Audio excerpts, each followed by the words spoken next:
বলবো, কারণ ইরান তার সারপ্রাইজ দেখাতে শুরু করেছে এবং যুদ্ধের ময়দানে শুধু নয়, ইরান তার খেলা দেখাচ্ছে কূটনীতিক চ্যানেলে এবং আমেরিকা ইরানের কাছে আবারও ধরাশায়ী। আর বাংলাদেশ প্রসঙ্গে থাকবে বেশ কিছু খবর। প্রিয় দর্শক,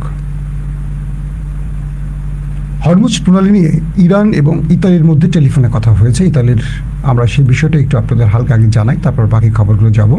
ইতালির পররাষ্ট্রমন্ত্রীর মতে, অর্থাৎ ইতালির পররাষ্ট্রমন্ত্রী অ্যান্তোনিও তাজানি বুধবার ইরানের পররাষ্ট্রমন্ত্রী সৈয়দ আব্বাস আরাকচির সঙ্গে ফোনে কথা বলেছেন।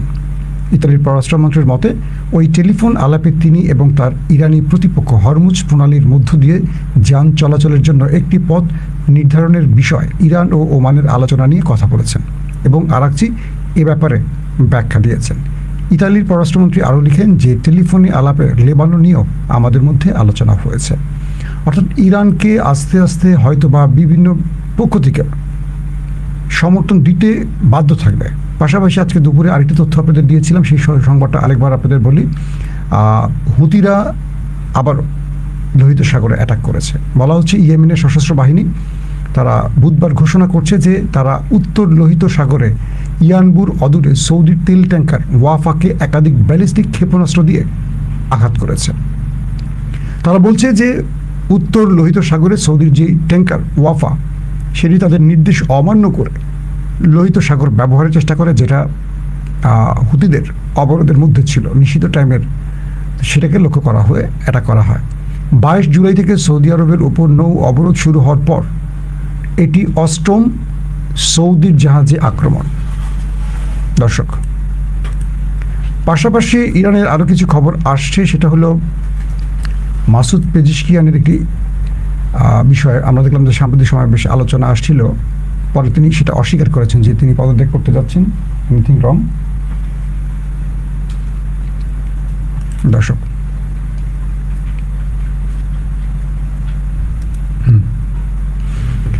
মূল খেলাটা হচ্ছে কোথায় আসলে? আমেরিকা যখন ইরানের সাথে দ্বিতীয় দফা যুদ্ধের জন্য এসছিল, তখন আমেরিকাকে ইসরায়েল এইটুকু ভরসা দিয়েছিল যে তারা এই যুদ্ধে জয়লাভ করবে এবং এই যুদ্ধ জয়লাভের জন্য আমেরিকা তার পুরো পরিকল্পনা সাজিয়ে মধ্যপ্রাচ্যে প্রবেশ করে।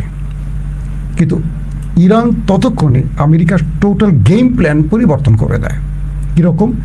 মধ্যপ্রাচ্যে পূর্বের যে অ্যাটাকের ধরন ছিল ইরানের, দ্বিতীয় ফেজে এসে ইরান তার মাত্রা পরিবর্তন করে।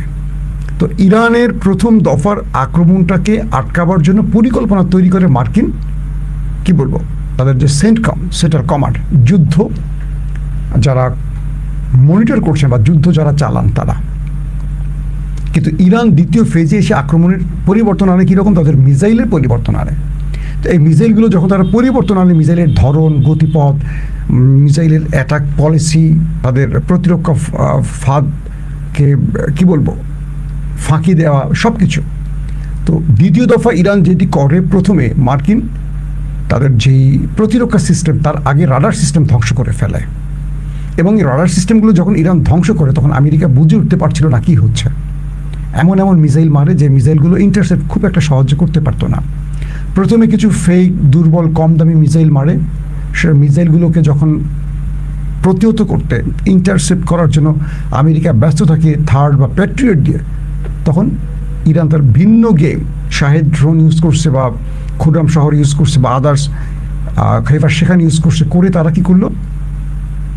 আমেরিকার প্রতিরক্ষা মানে তাদের রাডার সিস্টেম ধ্বংস করে ফেলছে, আর্লি ওয়ার্নিং সিস্টেম ধ্বংস করে ফেলছে, এরপর থার্ড প্যাট্রিয়ট ধ্বংস করছে। তো আজকে আমেরিকার অনেকে বলছেন যে ইরানের সাথে এই যুদ্ধে আমেরিকা যত অভিজ্ঞ বড় দেশ হোক না কেন, কৌশলে আটকে গেছে, পাশাপাশি কূটনীতিতেও আটকে গেছে। কীরকম কূটনীতিতে আটকে গেছে? আমেরিকা এতবার চিল্লাচিল্লি করে, ডোনাল্ড ট্রাম্প এতবার চিৎকার করেও এখন পর্যন্ত নেটো কিংবা ইউরোপীয় সাহায্য পায়নি। ইসরায়েল ছাড়া আমেরিকাকে একটি দেশ সাহায্য করে নাই, একটি দেশও না। তারপর তুরস্কে হয়ে গেল নেটো সম্মেলন, যে নেটো সামিট হলো তুরস্কের, সেখানেও নেটোকে আশ্বস্ত, বিশ্বস্ত, নেটোকে চেষ্টা, চাপ সব দিয়েছে।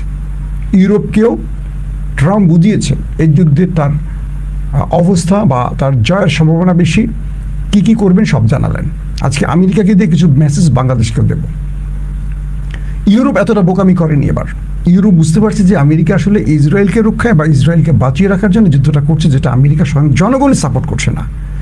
তো ইউরোপ শুনে গেছে, ন্যাটো শুনে গেছে, কিন্তু সাহায্যে এগিয়ে আসেনি। ন্যাটো সম্মেলনের পরপরই আমেরিকা হঠাৎ করে ইরানে আবার অ্যাটাক শুরু করে।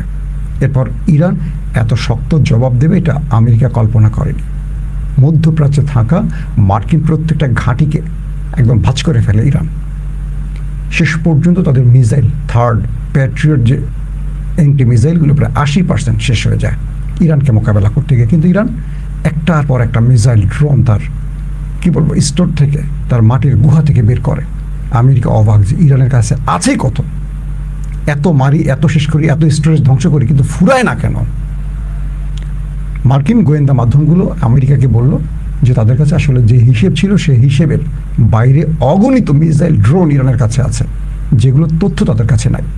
অর্থাৎ মাটির নিচে কয়টা পৃথিবী বানিয়ে রেখেছে ইরান এটা জানেই না আমেরিকা। এখন ট্রাম্প কি করবেন? যেহেতু এতদিন তার একটা তথ্য ছিল, ধরেন ইরানের কাছে 100 মিসাইল আছে, আমরা 90টা শেষ করছি আর 10টা আছে, তাহলে আমরা বিজয়। কিন্তু ইরান যখন দেখতেছে যে বেরই করতেছে একটার পর একটা, কারণ এখন আমেরিকা টেনশনে পড়ে গেছে। কাতার এবং পাকিস্তানকে দিয়ে আবার একটা যুদ্ধবিরতি করলো। এর মধ্যে আবারও তারা জর্দানি এবং কুয়েতে ভারী অস্ত্র মোতায়েনের চেষ্টা করলো, যুদ্ধ বিমান আনলো, ড্রোন হাবিজাবি আনা শুরু করলো। ইরান দিল সারপ্রাইজ অ্যাটাক।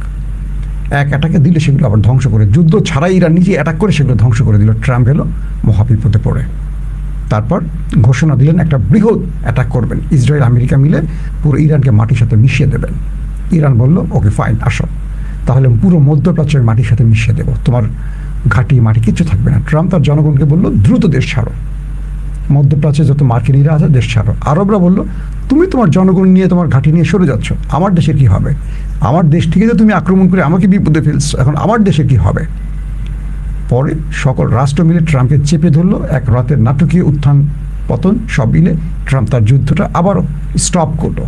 ইরানকে বললো আসো এবার আলোচনা করি। ইরান বললো ফাইন, আমার সাথে আলোচনা লাগবে না, তুমি তোমার মধ্যস্থতাকারীকে আশ্বস্ত করো, কারণ আমি তোমাকে বিশ্বাস করি না। তুমি এখন আলোচনা করবে, একটু পরে আক্রমণ করবা, তুমি আমার সাথে আলোচনার যোগ্য নাও। এই পরিস্থিতিতে ইরান আর আলোচনায় বসলো না, কিন্তু ট্রাম্প এখনও বলে যাচ্ছে যে আমার সাথে দেশটির কথা হচ্ছে, এই হচ্ছে, সেই হচ্ছে, বুগিযুগি।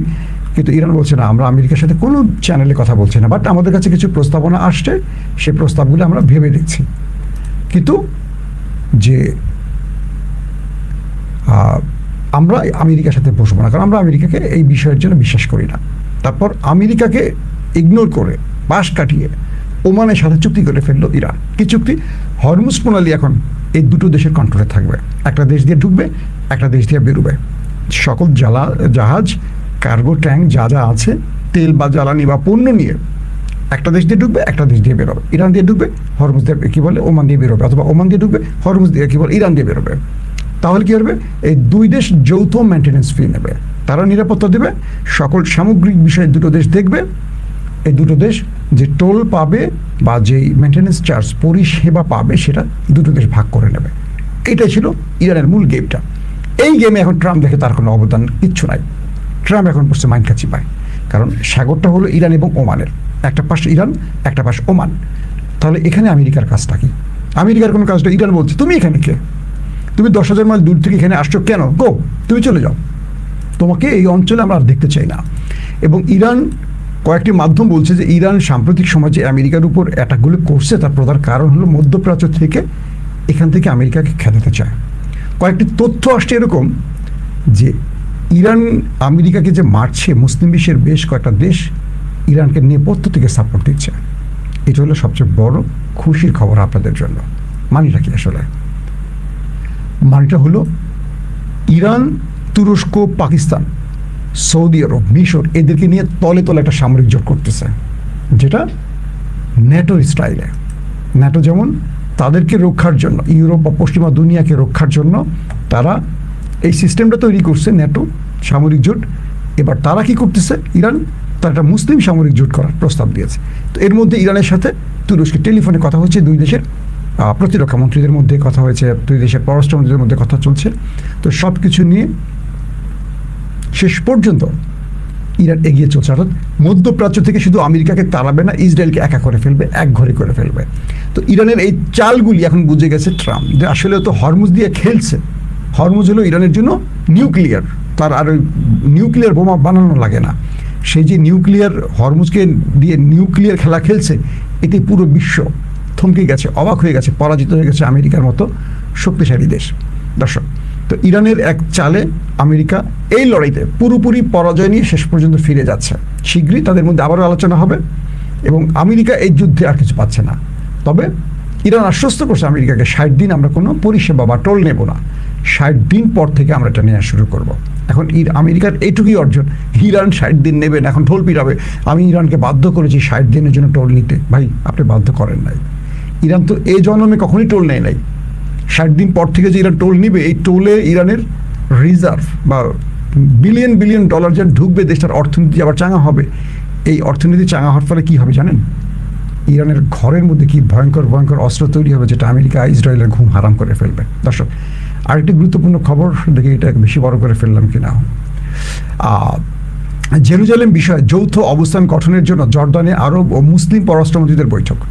জর্দান, মিশর, সৌদি আরব, আলজেরিয়া, তিউনিসিয়া, পাকিস্তান ও ইরাকের পররাষ্ট্রমন্ত্রীরা জেরুজালেমে ইসরায়েলের বিষয়ে সিদ্ধান্ত নিতে একটা জরুরি বৈঠক ডেকেছেন এবং সেখানে ফিলিস্তিন রাষ্ট্রের প্রতি সমর্থনপূর্ণ ব্যক্ত করেছেন। একটা ভালো খবর এটি।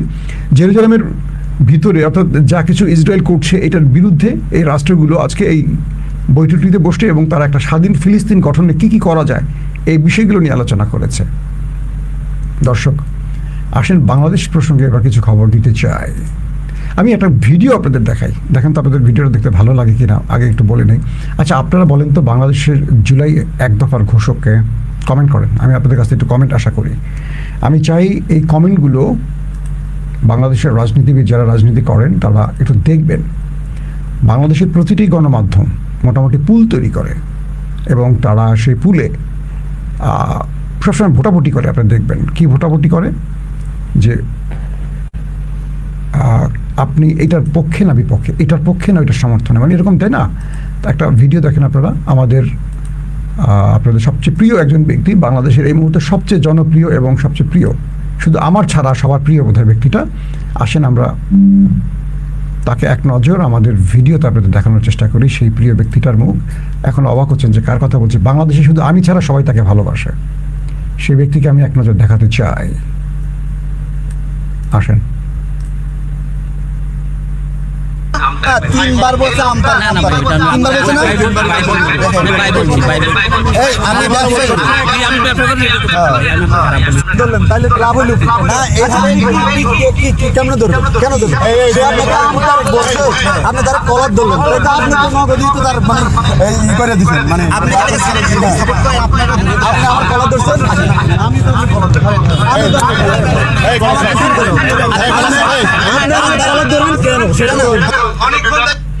আপনাদের প্রিয় কিনা বলেন আমতারেক। এই ব্যাটাকে একজন দেখে আমতারেক বলছে, তার কলার ধরছে আমতারেক। আরেকজন গিয়ে বলছে, ভাই আপনি তার কলার ধরলেন কেন? আপনাকে সে আমতারেক বলছে, আপনি তাকে একটা কিছু বলতে পারেন, আপনি কলার তো ধরতে পারেন না, আপনি তো তাকে শারীরিকভাবে হ্যারাস করছেন। সঙ্গে সঙ্গে তার কলার ধরছে আমতারেক, সে আবার আমতারেকের কলার ধরছে। এই লোক নাকি আবার আমাদের এখন সরকার দলের খুব পছন্দের লোক আমতারেক। আমাদের গণ অধিকার 3টা মাল জন্ম দিয়েছে, নুরুর, রাশেদ আর আমতারেক। 3টা মালই পচা মাল, এই 3টা মালই বিকৃত মাল এবং এই 3টা মালকে যে কেউ টাকা দিয়ে কিনতে পারে। আর কিছু বলার আছে? আজকের জুলাইয়ের একটি ডকুমেন্টারি প্রদর্শনীতে আমাদের রাষ্ট্রপতি, আমাদের খুব প্রিয় মানুষ মেজর হাফিজউদ্দিন আহমেদ, তিনি প্রধান অতিথি হিসাবে গেছেন। স্বরাষ্ট্রমন্ত্রী ছিলেন, ইশরাক হোসেন ছিলেন, আখতার হোসেন, অনেকে ছিলেন। প্রোগ্রামটার উপস্থাপনা করছিল আমাদের রাজনীতির দিলদার রাশেদ। যখনই রাশেদ দাঁড়ায় ডায়াসে সবাই ভুয়া ভুয়া স্লোগান দেয়। ইন্টারেস্টিং ব্যাপার, জুলাই ডকুমেন্টেশনে আবু সাঈদের কোনো ছবি নেই, তথ্য নেই। প্রেসিডেন্ট দাঁড়িয়ে বললেন আবু সাঈদ হলো জুলাইয়ের প্রতিচ্ছবি। আবু সাঈদের ছবি নেই কেন এই ডকুমেন্টারি? এটা কোনো ডকুমেন্টারি হয় নাই। বললেন বেগম জিয়ারও কোনো ছবি ছিল না।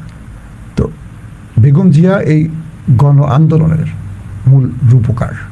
বেগম জিয়া বাংলাদেশের মানুষকে একটা আন্দোলনে উজ্জীবিত করতে আজকে যে তরুণরা নেমেছে, তার প্রধান স্বপ্নদর্শী হলো বেগম জিয়া। তিনি গণতন্ত্রের জন্য লড়েছেন, আপোষহীন নেত্রী হিসেবে জেল খেটেছেন, আপোষ করেনি না ভারত না ইন্ডিয়ার সাথে। তার কোনো তথ্য ছিল না। সবাই এখন একজনকে তেল মারতে ব্যস্ত। রাজনীতিটা কত ভয়ঙ্কর বুঝতে পারছেন?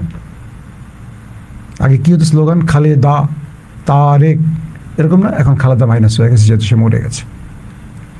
ওই ডকুমেন্টেশনে দেখানো হয় বাংলাদেশের যে জুলাই অভ্যুত্থানটা হলো, বিপ্লবটা হলো, তার এক দফার ঘোষক ছিলেন তারেক রহমান।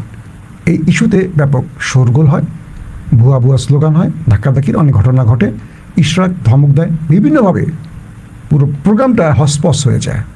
প্রশ্ন হলো, 2 বছর আগের যে ইতিহাস আমরা দেখেছি বা আমরা যার সাক্ষী, আমাদের সামনে যদি এই ইতিহাস বিকৃত করা হয়, তাহলে সঠিক ইতিহাস 71 ইস্যুতে এই জাতি কী জানল?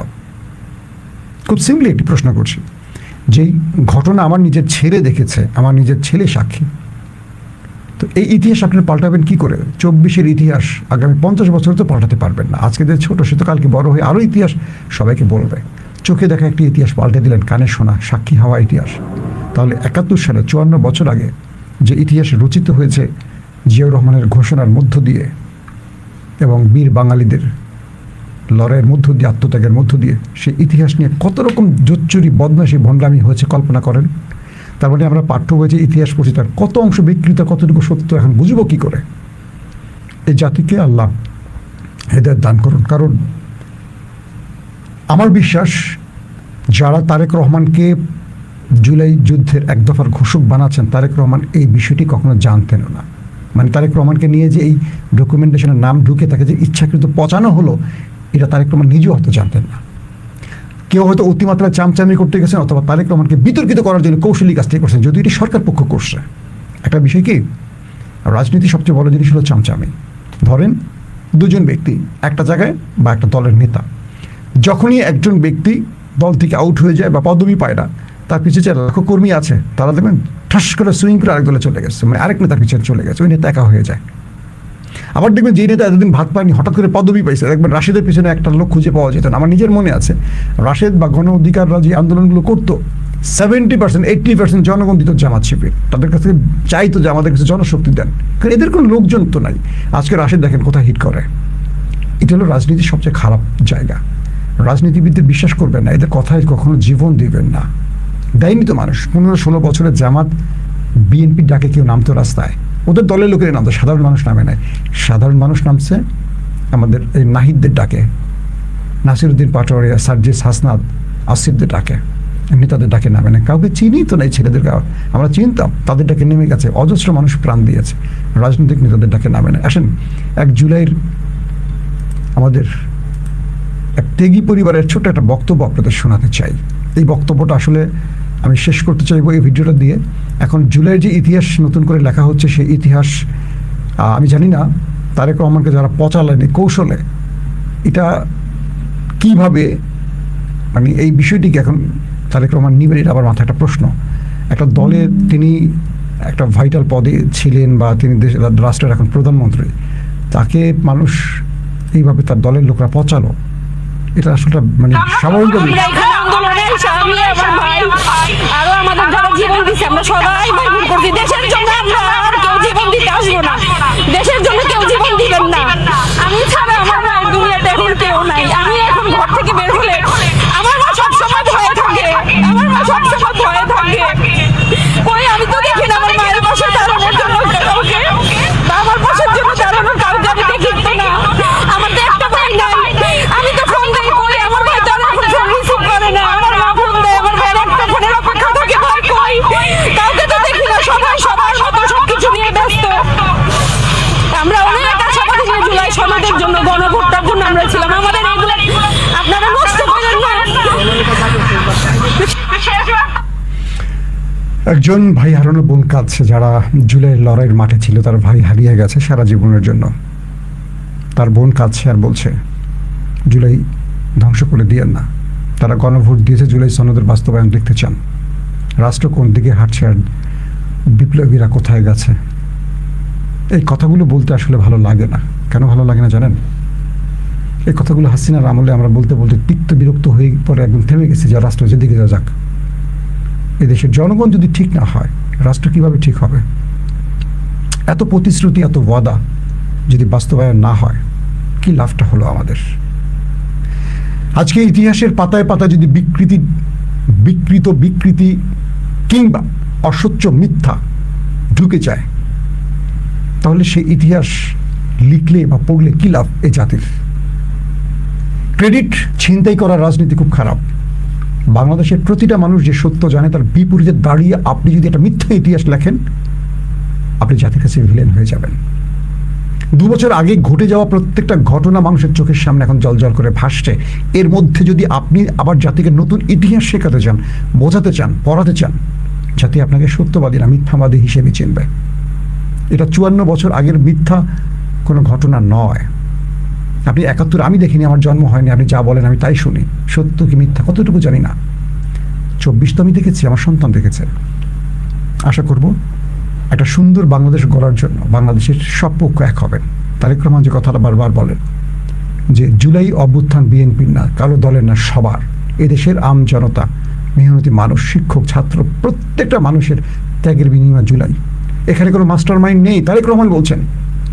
অথচ দেখেন সেই দলের লোকরা তারেক রহমানকে পচাচ্ছেন কীভাবে, ডকুমেন্টেশনে বিকৃত করে। আবু সাইদের ছবি নেই, বেগম খালেদা জিয়ার ছবি নেই এই ডকুমেন্টেশনে। এটা আমাদের জন্য লজ্জার। যারা নিজের ঢোল পিটাতে চান বা যারা নিজেকে ইতিহাসের হিরো বানাতে চান,